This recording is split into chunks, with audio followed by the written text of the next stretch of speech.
Nina here to quickly go over what's new in Waffle Flower's August release. First of all popular postage collage sizes now gets a major update in this release to get a Airmail border design on all panel sizes.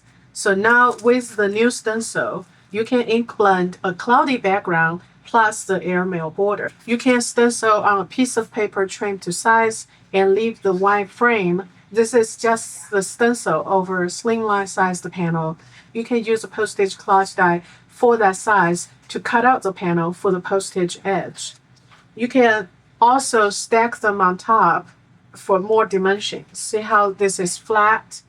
This is more dimensional. I will end the postage panel with foam tape for a little bit more dimension. This airmail border is requested by many people because we've only had it for the A2 panel, but now it's available for all card making sizes. If you're using the airmail frame with a postage collage panel, there is no need to mask.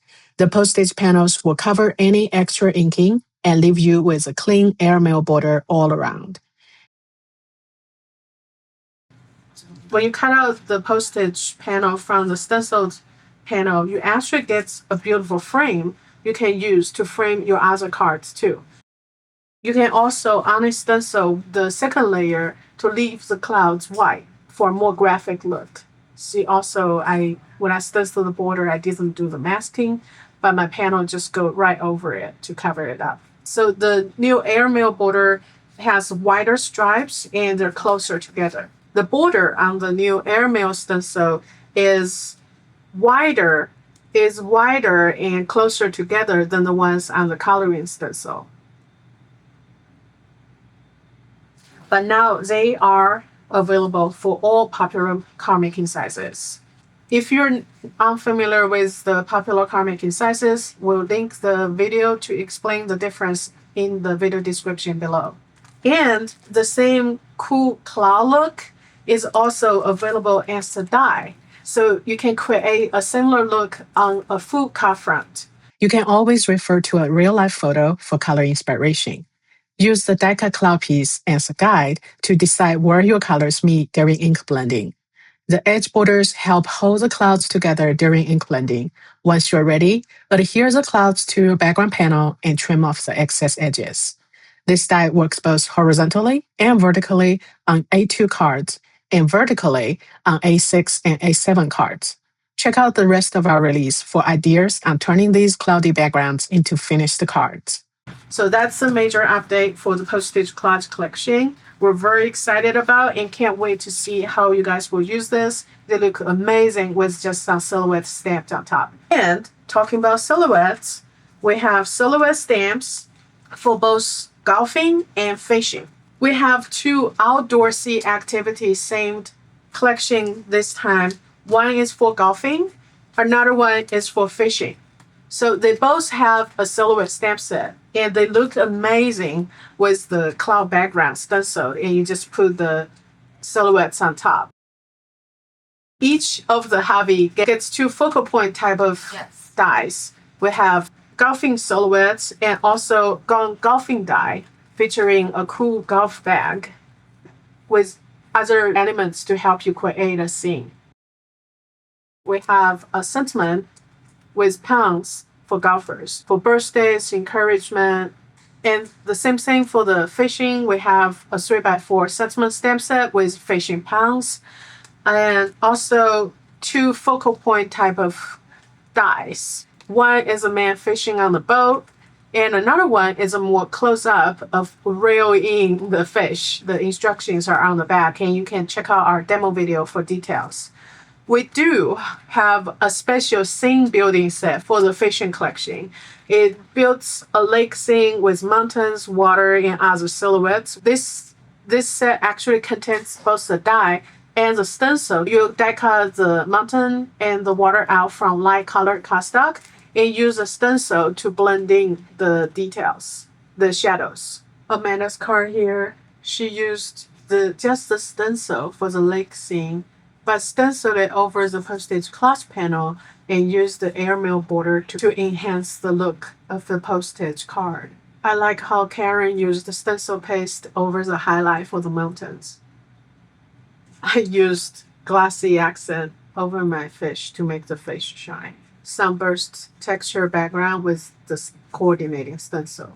Jill actually used the Winter Mountain. I forget the name, but I will find it for hers. And I like how she added stitching details right here. Oh, she made the snow slope like a waiver. Lake St. Die-n-stencil. Amanda used the wave line for a more graphic look. Very cool. And she also used the silhouette steps in the background for a tone-on-tone pattern. You can mix both sets, like how Karen did here. Okay, so that's for fishing and golfing. Then after that, we have a whole set of products designed around the birthday party. Galina designed this sentiment to have a very happy ritual fun and some soft sentiments to help you customize your greetings. The matching die has numbers on them, so it's easy for you to tell which one is the right match. One cupcake background with a texture die and the coloring stencil. You only need to use one color for each stencil layer, and you'll end up with a very colorful background very quickly. When you use the craft cardstock, it gives you a different look. And you can also die cut the texture out from colored cardstock and then trim off the cupcake and then use that color cardstock as a background to go over a stenciled cupcake background to give a completely different look. The darker background really makes a difference, doesn't it? So we have three products for the look of a balloon. The first one is the balloon frame die. It cut out this frame with different balloon shapes. These are individual dies you can cut out from different color and stack on top for the panel. And you can keep building. We also included a banner die with different pendants you can use. Our design team used the stars as embellishments. They cut it out from felt, cut it out from metallic cardstock, and just use them as embellishments too. If you like more of a graphic and modern design, the balloon cluster actually has a stencil design for it. You can use the stencil to color in the balloon cluster very quickly with multiple colors.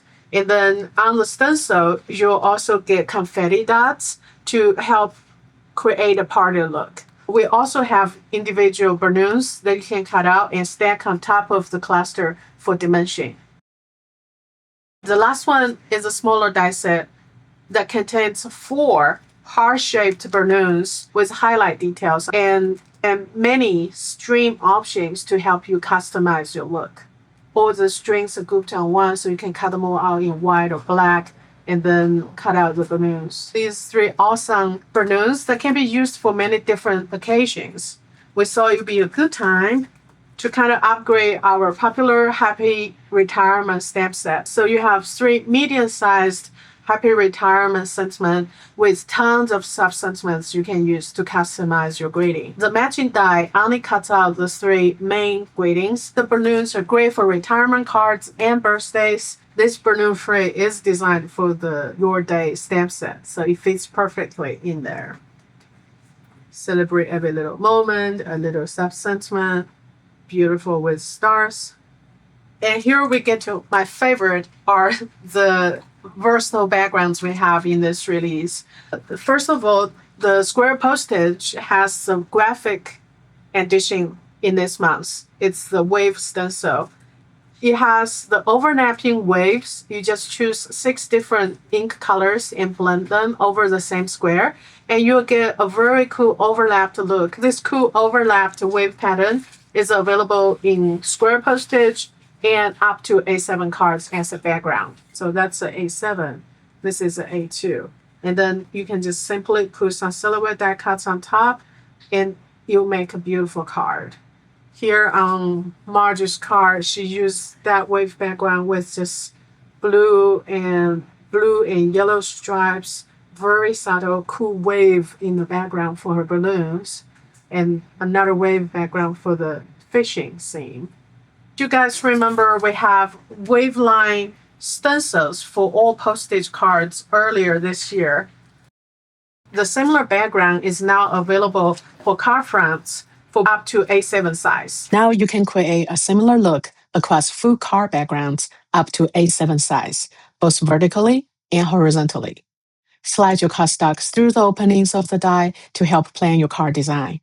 You can also use the horizontal panel vertically for even more options. Just keep in mind that it may only cover part of the card front. The die cut piece can also help with planning. All the wavy lines are connected and the edge for easy handling, and you can tear them apart to ink blend just the pieces you want. Try die cutting from multiple cardstock colors and altering the stripes for quick and fun backgrounds. Horizontal and vertical patterns. You can use that to customize your bigger die cut shapes. And this one actually also used the wave line horizontal line to cut out the background for added texture. Karen used the lasting postage edge die and with the vertical wave line for the background. The wave lines die is closer together around here. So Jill cut it out and just featured a more close-up look of that wave. She ink blended this wave, and on Marge's card, she actually added a glass texture to some of the wave panels for a different look. And here is another one featuring the golf bag and the wave background and some clouds from the cloud background die. And all three of them uses the wave line. This is horizontal, and both of these are vertical dies. I'm very excited about the new basics in this release and hope you guys will check out the new Airmail border for your favorite postage cloth sizes.